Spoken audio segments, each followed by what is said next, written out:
Во крајниот југоисточен дел на Скопската котлина, во долината што ја создаваат реките Вардар и Пчиња, на левиот брег на Пчиња, на 400 метри надморска височина, со околу 100 новоизградени куќи и викендици, со околу 100 жители кои постојано живеат и речиси уште толку кои доаѓа секојдневно во своите викендици, Скопското село Блатце денеска наликува повеќе на приградска отколку на некогашна селска населба.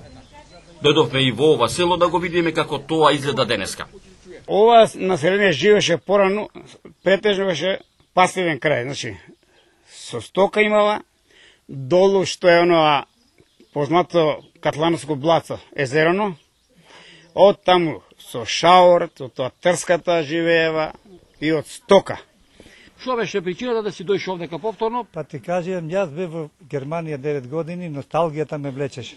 Кога се вратив во Скопје не ми се седеше, бевише едно 20 години поработев, после враќањето на Германија, 78 се вратив, и ми дојде идејата, викам да си земам плац, пошто нашата земја е простена, од на државата, и си купив плац од 2800 квадрата и почнав куќа да градам, сам си ја градев куќата, од темел до кров све, без мајстори, а помошник ми беше жената. После 30 години живење во градот, тешко ли беше да се научиш повторно на мотиката, на ашовот, на гриблото, на сечината, на кромичето да осадиш? Не, пошто сум ја од село, така да уопште не ми е тешко.